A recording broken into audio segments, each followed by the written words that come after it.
This is Pop Culture Mantrol and PCMC. I'm Mike Buongiorno. I'm Emilio Sparks. That's Emilio Sparks. How are you? How are you? I'm good. I don't know why we're whispering. I don't know. Emilio, how are you? You look good. Thanks, man. I appreciate it. Nice shirt.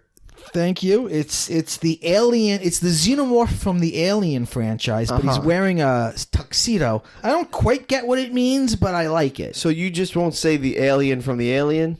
No, It has to have a specific name? we call him Xenomorph. Is that his name? That's his name. Is he from the planet Xeno? Actually, that's her name, you sexist. No, I'm sorry.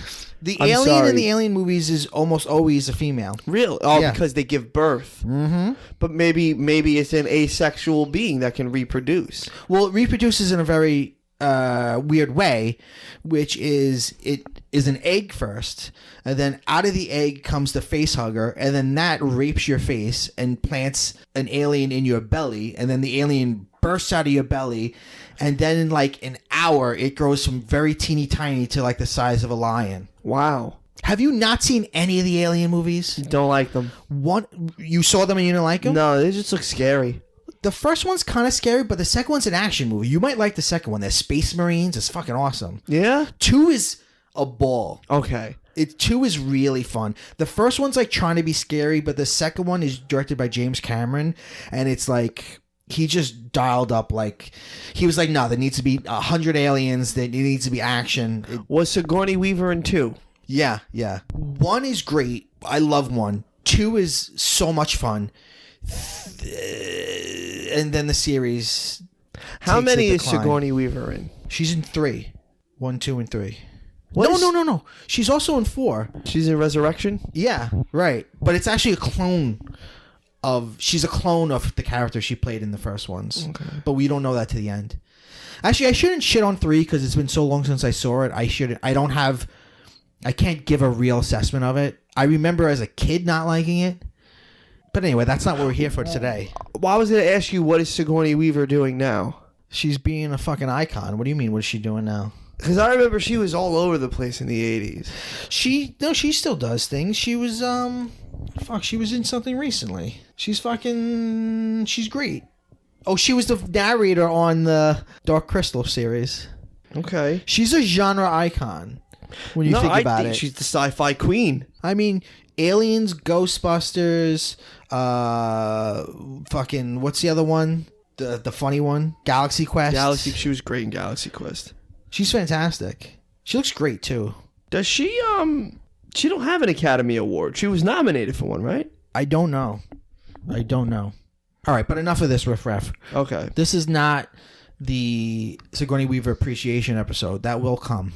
What we're here today to talk about is a topic that has been swirling around pop culture for a week or so. And I talked about this a little bit with Nadia on a few episodes ago. What we're going to talk about is Martin Scorsese and Marvel movies. You probably know this already because if you're listening to this, you saw the title of the episode. Martin Scorsese, the great director of Taxi Driver, Mean Streets, Kundun, which is oddly a biography of the Dalai Lama, which people don't talk about, but it's great. Yeah, no. Goodfellas, Casino, great. Wolf of Wall Street, amazing director, one of the best living directors. Hugo. Yeah, that one's not great, but he's great. I actually was thinking today, if you look at him and his contemporaries like Spielberg and Lucas and Francis Ford Coppola, he may not have reached the highs of those guys, but he's been consistent. You know what I mean? Like, in the last 15 years, Spielberg hasn't done anything great. Lucas he really just had 2 movies. Yeah, pretty much. And Coppola, he had some great stuff. Godfather 1, 2, and 3 is good. The Conversation's great. I always thought Apocalypse Now was a little bit too much, but Scorsese's great. So off the bat, let's say that I'm not here to disparage Mr. Scorsese in any fucking way. When me and Nadia talked about it, I kind of came out a little bit hard against him, and I don't like the things he said, but I want to get deeper into it in a more thoughtful way. Okay. So, as you know, Marvel is huge. Tons and tons of Marvel movies. There's been, 22 of them? Yep. Over the last 10 years. Avengers Endgame is the most successful movie financially of all time. To think about. It's got the record now. So Martin Scorsese was asked about Marvel movies, and let's see if I can find his original quote. He was also, by the way, supposed to have produced the Joker movie, and then he left it. But oddly, the movie itself is like kind of a pastiche of his movies. Yes. Did you see Joker? Yeah. Did you like it? No. Yeah, neither did I. Okay, so he was asked in an interview what he thinks of Marvel movies, and he said they're really well made, and I know people were calling them, but they're not cinema. I mean, I'm trying to find his original quote. Did he not think The Dark Knight, that whole trilogy, that whole Batman trilogy, that is cinematic. Right. You can watch all three of them. The cast and the entire film production crew came back for those movies. This is that franchise. You want to talk about that probably is DC. Yeah, but that franchise as a whole as superheroes. Yeah. If you want to talk about just art, like we were talking about being auteurs the last episode. Yeah.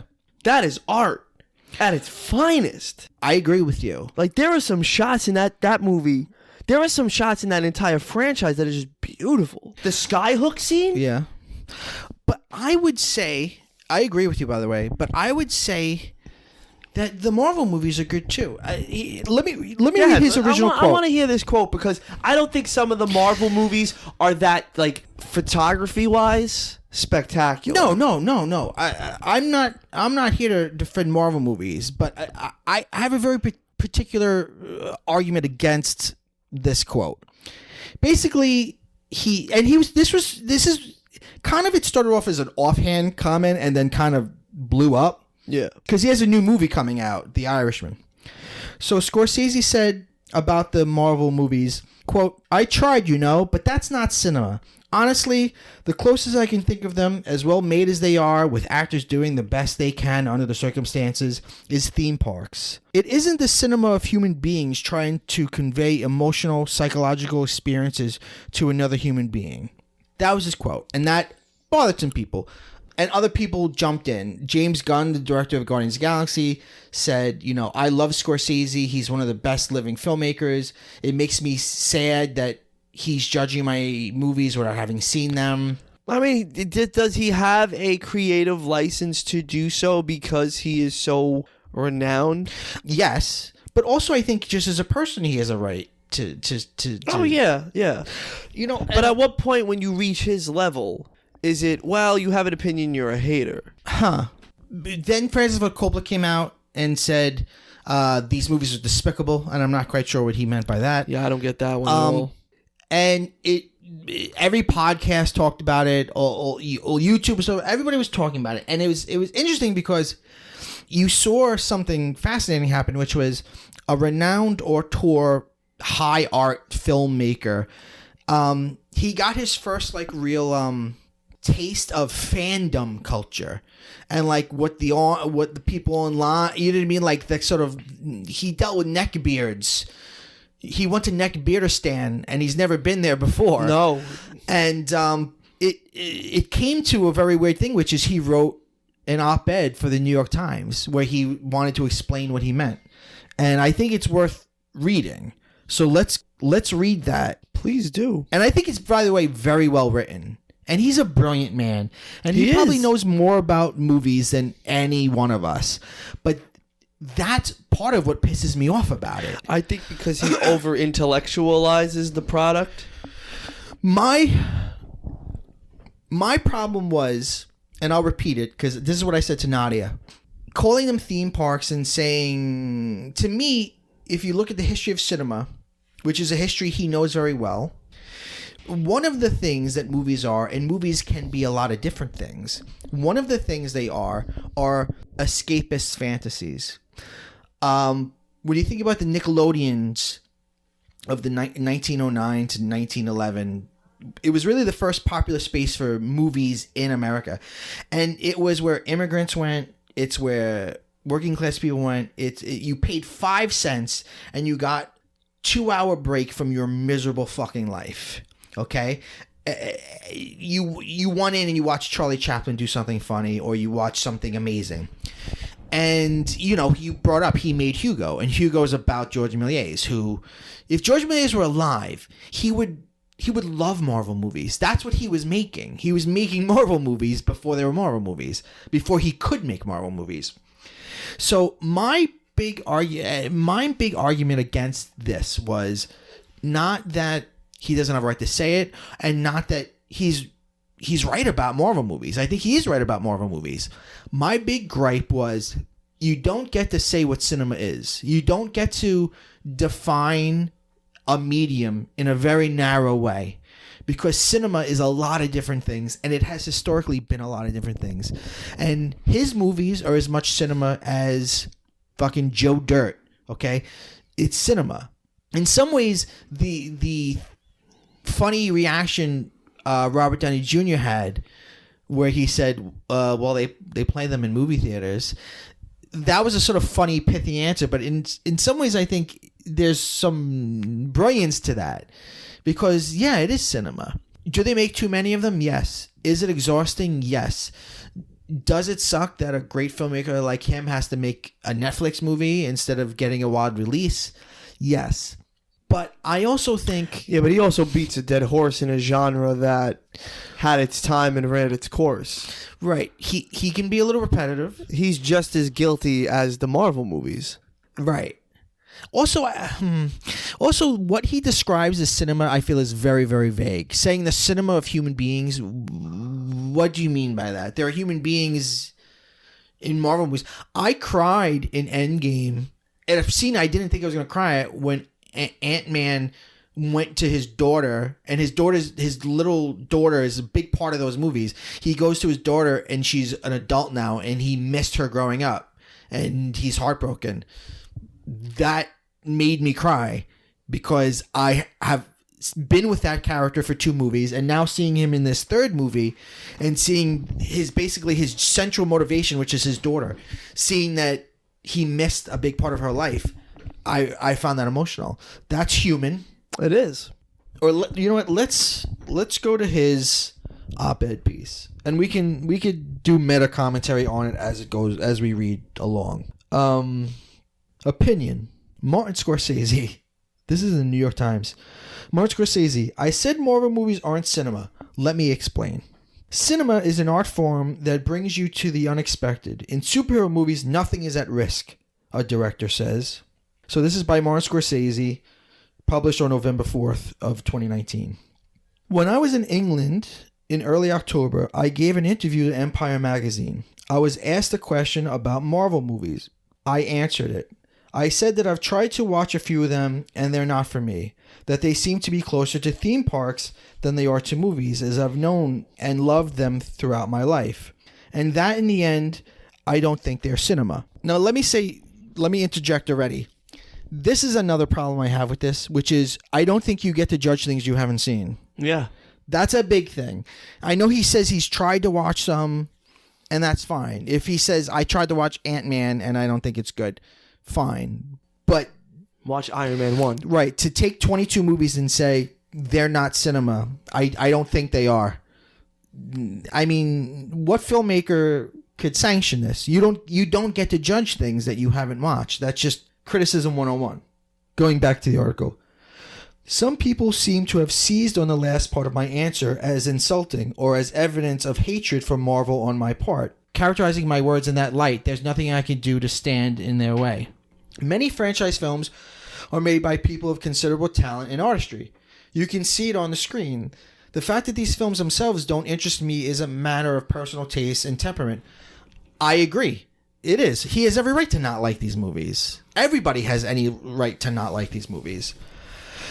I know that if I were younger, if I come of age at a later time, I might have been excited by these pictures and maybe even wanted to make one myself. But I grew up when I did, and I developed a sense of movies, of what they were and what they could be, that was far from the Marvel Universe as We on Earth are from Alpha Centauri. For me, for the filmmakers I came to love and respect, for my friends who started making movies around the same time that I did, cinema was about revelation, aesthetic, emotional, and spiritual revelation.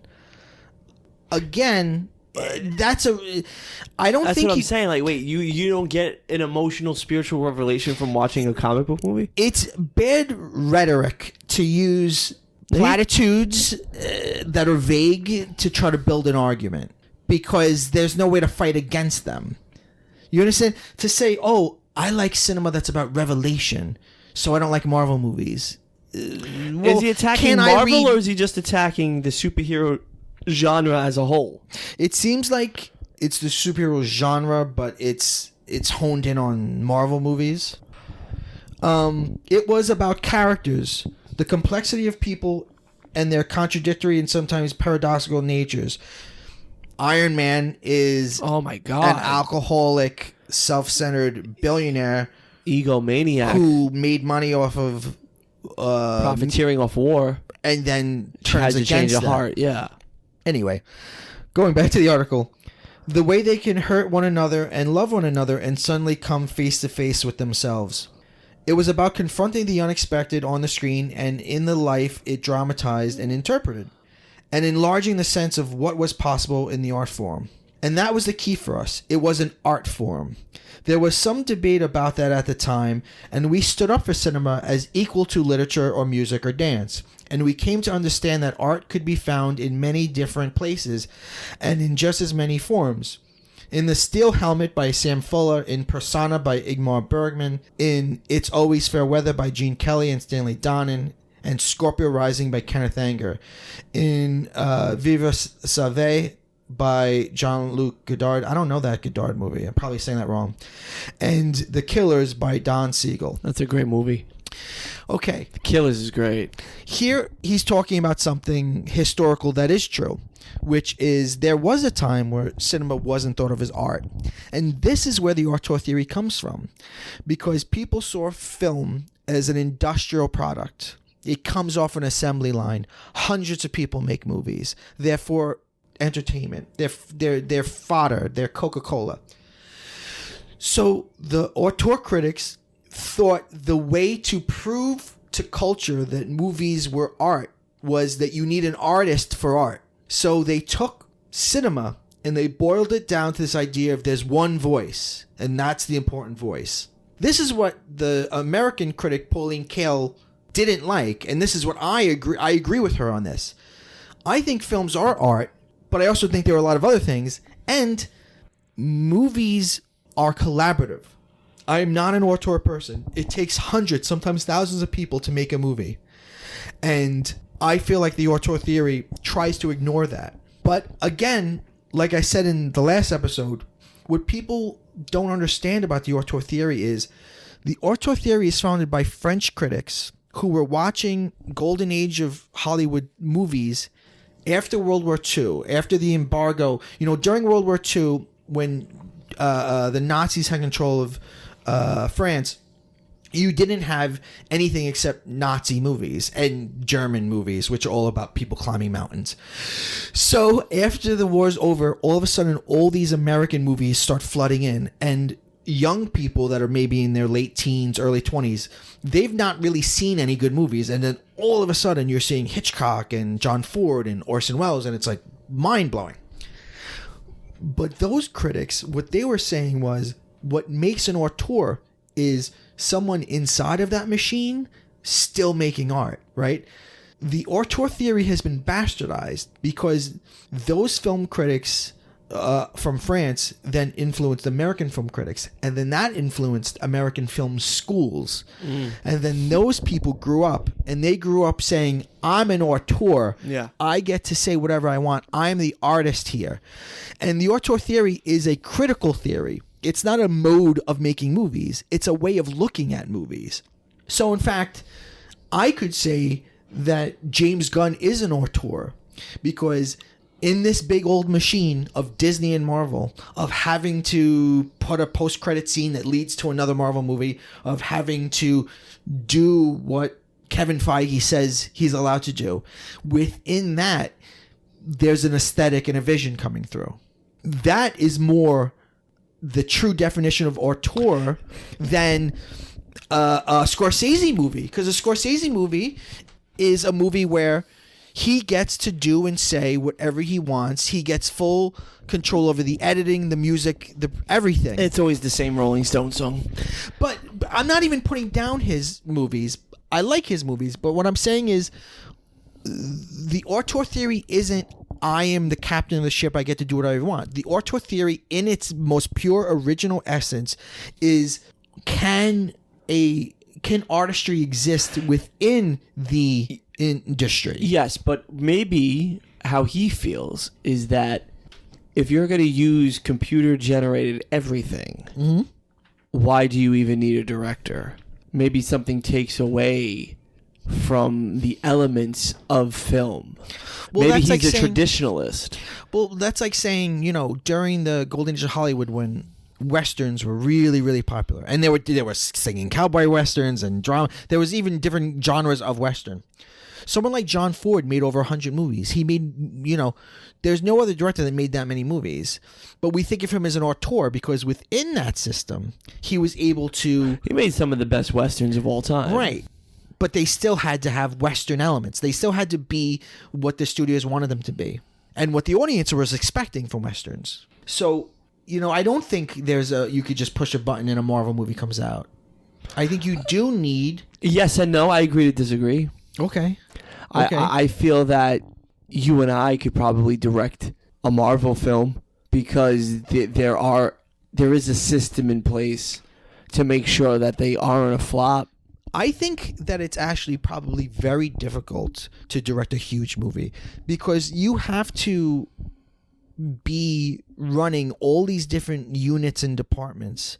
They're all coming to you for a final say. It's like running a corporation for 6 weeks, having walked into it from nowhere and then stopping.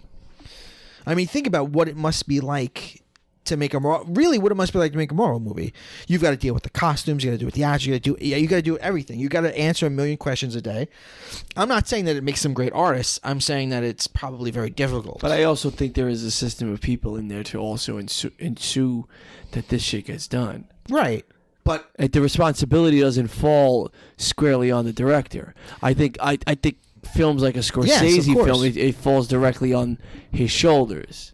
Right, because that's the contemporary understanding of what an auteur is. But I think you can have art in those films because I do believe a trilogy like the Batman Christopher Nolan series is art from start to finish. Well, that gets to another... Even Aquaman is shot pretty. Yeah. Guardians of the Galaxy is the way they film space is beautiful. But I would say artistry in cinema doesn't even necessarily have to mean good visuals.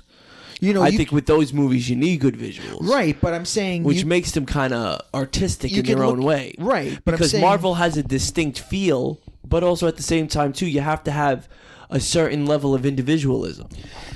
But I don't think that beautiful imagery necessarily means artistic film. There are great films that are bland and ugly on purpose. One of the early definitions of the auteur theory comes from the American critic Andrew Saris. And he sorted a very sort of formalistic mathematic way where he said to be an auteur, you have to do these three things. And he saw them as three circles. In the middle was personal voice. What makes you, your signature. And then on the outside... No, sorry. In the middle was meaning, whatever the fuck that means. Meaning, art has to have meaning. And then outside of that nucleus was personal style. And then the third ring at the very top was good technician, meaning actually good. Now, if you go by that definition, it's very difficult because you go, okay, is Spielberg an auteur? Well, he's technically very good, and he certainly has a signature. But do his movies tell us anything about him? Not really. Is Kevin Smith an auteur? Well, there's things that they're trying to say, and there's certainly a style, but Is he a good technician? No, his movies are very ugly. He's not a good filmmaker. So there's all these different ways of thinking of cinema. I think this is the problem too. I really don't like when people go, well, there's a difference between cinema and movies. I hate simple rhetorical arguments like that. Cinema means it's important, and movies are for popcorn and red carpets. They're just synonyms. They mean the same thing. I don't like arguments like that. But I feel like he, in some ways, is leaning into that when he says they're not cinema. See, that's the thing that bothers me about this, is him saying... Well, it's a broad statement. Yeah, and him saying something is or isn't cinema. No, but Mark Maron said something similar as well when it comes to Marvel movies or comic book movies in general. Right. There's a lot of people that disparage them. And I think that's fine. I would never take away anybody, especially Martin Scorsese's opinion, to criticize these movies. A lot of what he feels about these movies, I can understand. What I can't understand is publicly assessing something that you've not viewed in total and counting something out sort of in a definitive way, saying, no, those aren't cinema. Why? You get to say what cinema is, and cinema, coincidentally, is what your movies are.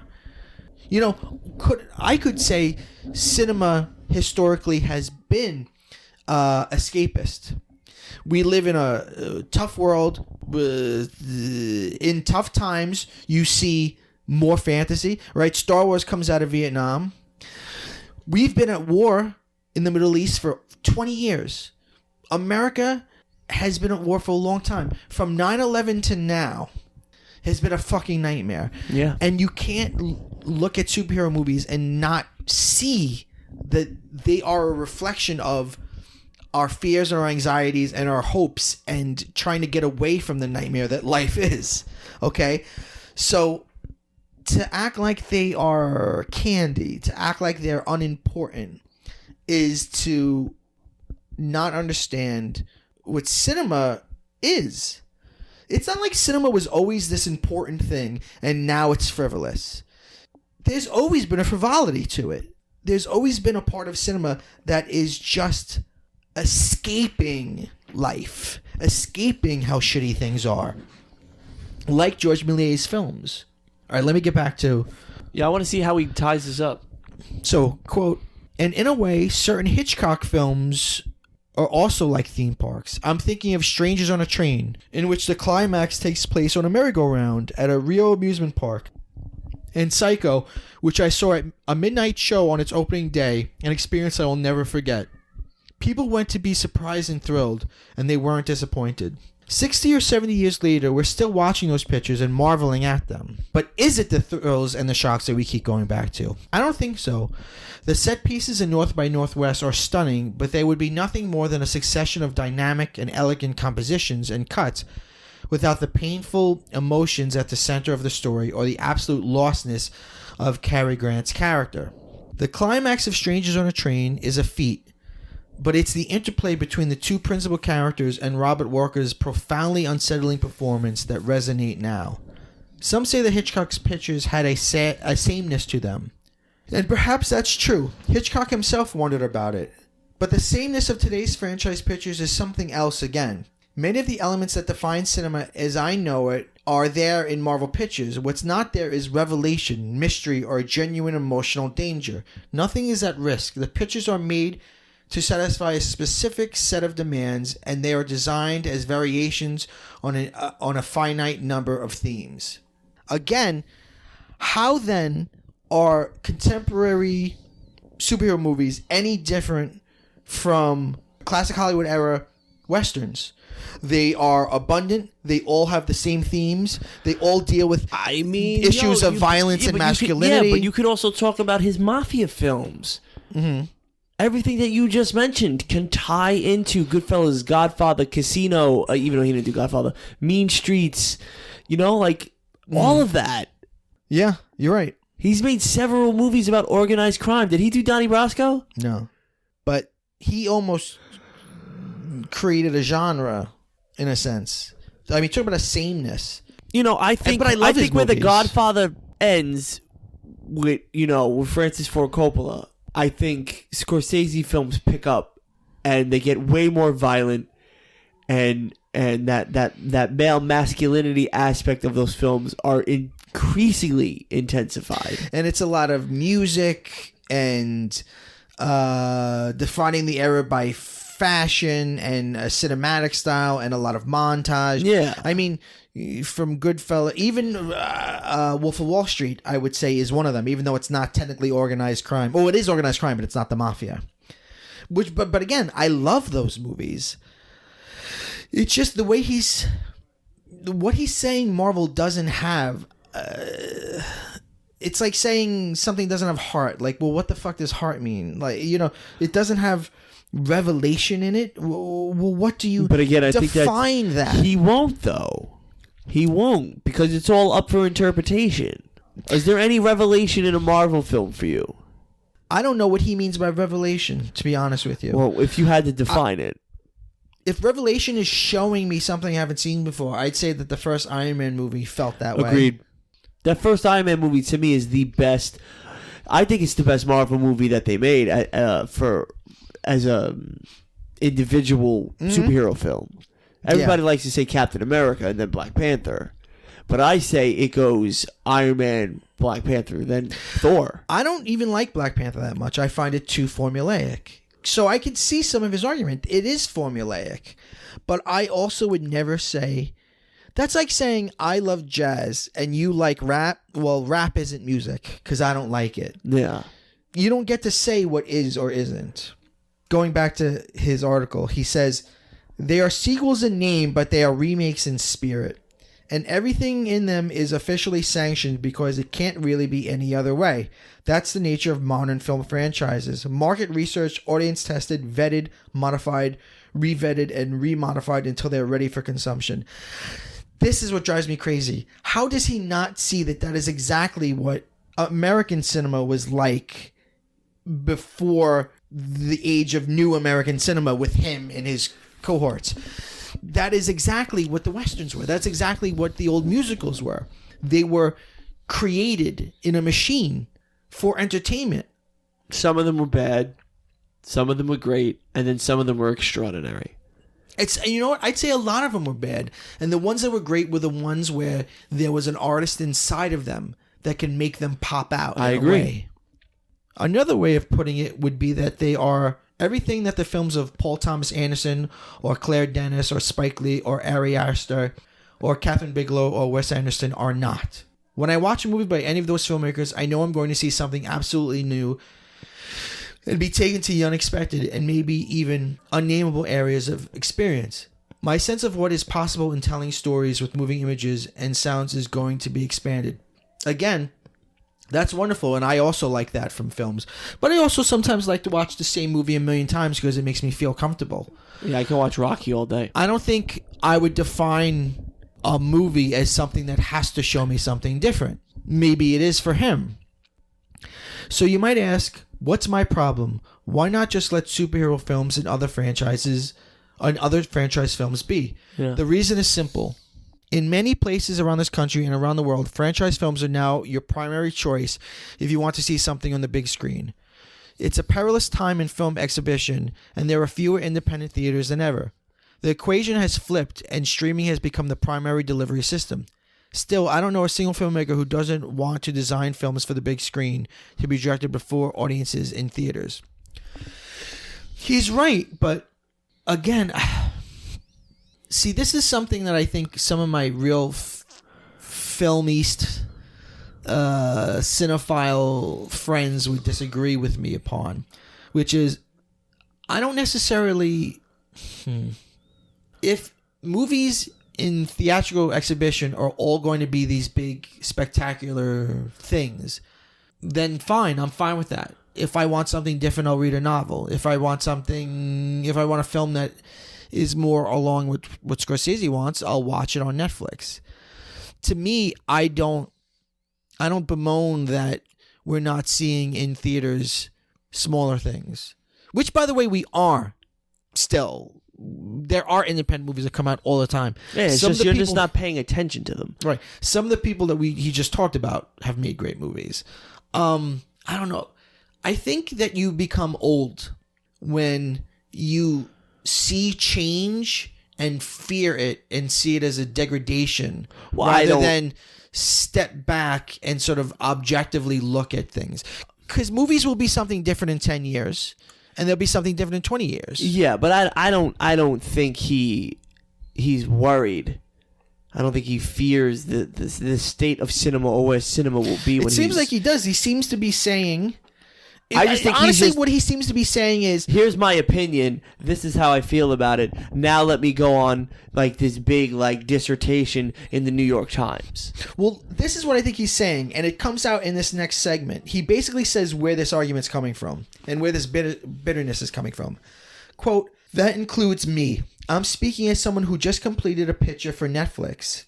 It and it alone allowed us to make The Irishman the way we needed to, and for that I'll always be thankful. We have a theatrical window, which is great. Would I like the picture to play on more big screens for longer periods of time? Of course I would. But no matter whom you make your movie with, the fact is that the screens in most multiplexes are crowded with franchise pictures." This is the crux of the argument. He is mad that he is this very important filmmaker who's won Academy Awards, and his last movie, he had to go to Netflix to make it. Which is smart because you're adapting with the times. Right. More eyes are going to get on your picture, let's just say in 6 months, than an initial theatrical run. Yeah. You know, Scorsese said, "I don't know any director who doesn't design his movies for the big screen." One of my favorite things I always think about is a quote from George A. Romero, who's the director of Night of the Living Dead. He once said something that I thought was profoundly honest. He said, "You know, I don't understand filmmakers who say that movies have to be made for the big screen. We make movies on little screens. When you're editing it on a little moviola. This is old-fashioned." So he's like, I don't get it. Why can't it be on a little screen?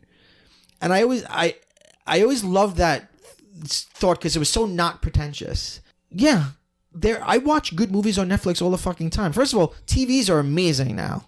Yeah. So it's not like TVs are small. So I'm sorry. Netflix is cutting out the big box office like ordeal. When you go to the movies, you get a reclining seat. They bring you chicken wings and milkshakes, and you get to watch something amazing. And when you watch a movie on Netflix, you get to watch something that's deep and more thoughtful. And like, I have no problem with any of this. Like, I don't know. I think you need to look at change. If you want to be a cultural critic, you need to look at cultural change with a certain indifference. Obviously, you have to be thoughtful to be critical, but you can't ever let value judgment and fear color the way that you see things. Yes, things are different. Things have changed. But why is that bad? Quote, "And if you're going to tell me that it's simply a matter of supply and demand and giving the people what they want, I'm going to disagree. It's a chicken and egg issue. If people are given only one kind of thing and endlessly sold one kind of thing, of course they're going to want more of it. Of course they're going to want more of that one thing. But you might argue, can't they just go home and watch anything else they want on Netflix or iTunes or Hulu? Sure, anywhere but on the big screen where filmmakers intended her or his picture to be seen. Maybe not. Maybe not. I'm sure there are plenty of filmmakers who would happily make a film for Netflix and not be sad that it's not on a big screen. I would rather make the film for Netflix because I know it's going to get more eyes and it's going to get more attention. Right. Over the can you tell me, outside of, let's just say, Joker, what's in the box office right now? It's all big stuff. It's all big. That Brad Pitt space movie? Yeah. What else? I mean, where we're at now is movies either have to be but that's the problem. really though. big budget or sort of micro budget in terms of theatrical release. Yeah, you just don't know what's out there.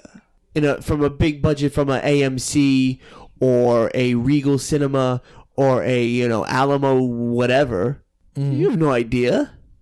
Yeah. In the past 20 years, As we all know, the movie business has changed on all fronts. But the most ominous change has happened stealthily and under cover of night. The gradual but steady elimination of risk. Many films today are perfect products manufactured for immediate consumption. Many of them are well made by teams of talented individuals. All the same, they lack something essential to cinema, the unifying vision of an individual artist. No. See, this is where I disagree. And when I taught film classes, I used to say, especially to the male students, being a filmmaker is being a collaborator. You don't get to be a dictator. If you want to just shout at females, actresses, and scream action, go somewhere else with that shit. Yeah. Movies, I fundamentally disagree with what he's saying here. And it's part of it's his upbringing and when he learned about cinema. Yeah, but it's not about an artist. I think it's a generational thing as well. I think he's a very educated man, but I also think we're seeing it from the perspective of what is now and what has changed and what has evolved, and he's looking at it in a place of, well, it shouldn't have changed and it shouldn't have evolved because it was at its purest, at its creative, at its most influential when I was coming up.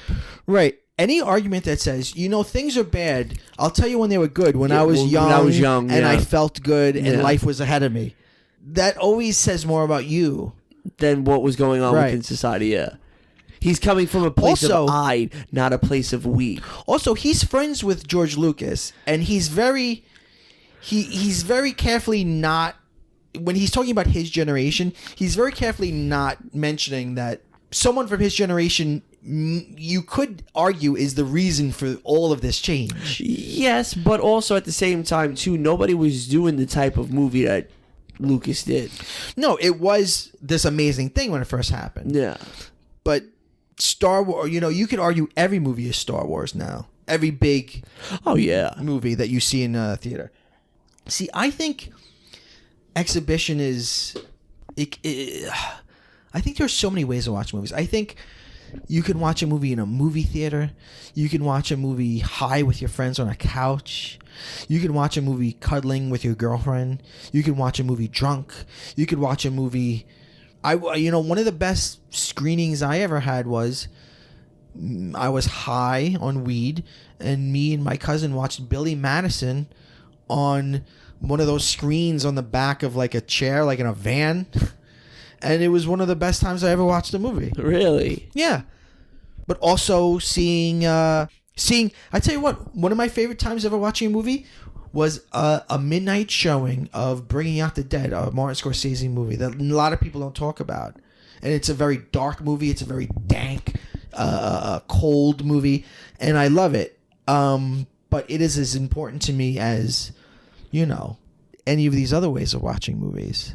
Watching, I watched the Star Trek movie on some real heady weed. And we fucking got philosophical. That was a great time. Yeah, I think I think it's up for interpretation because the presentation will always be the same. You're sitting, you're watching, you're spectating.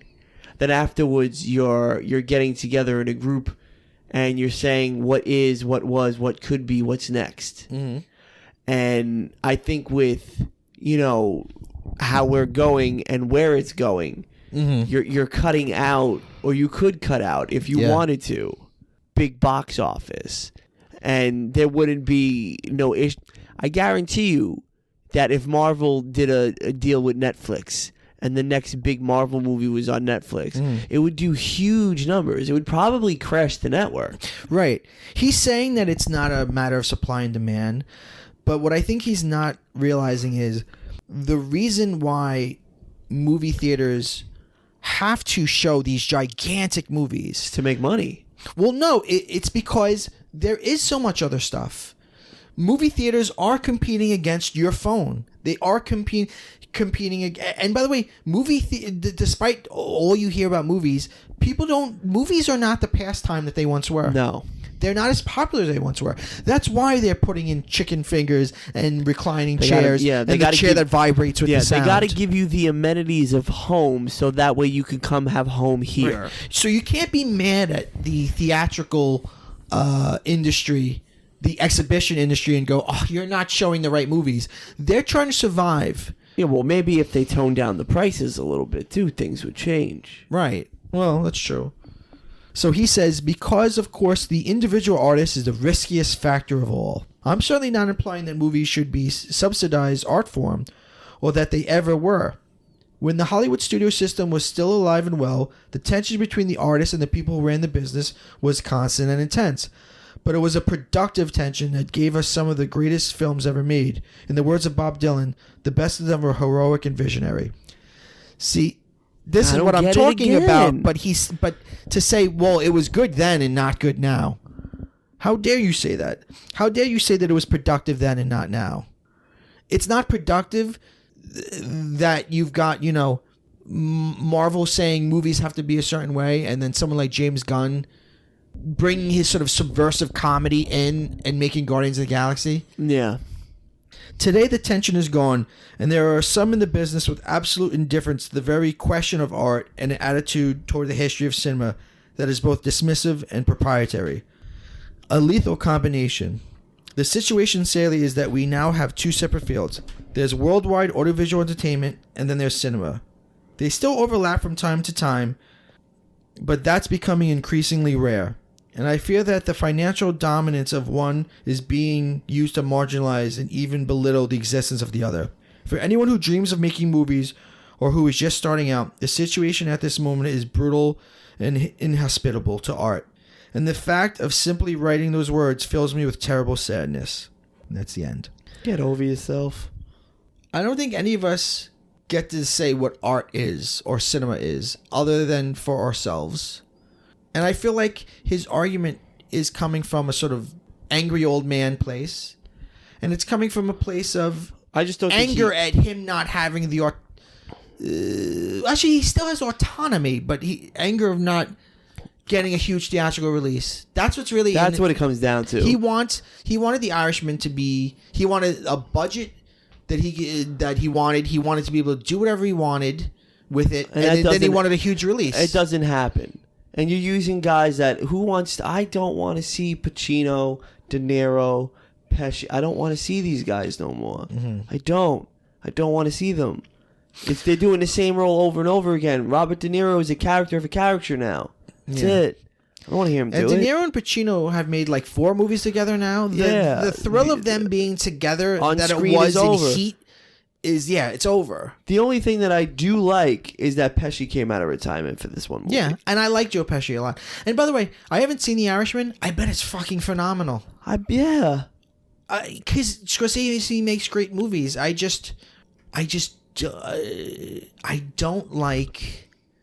like playing games with definitions like that. I don't like saying this is music, this is video games, this is art, and what you're doing is not art. I don't like definitions of things.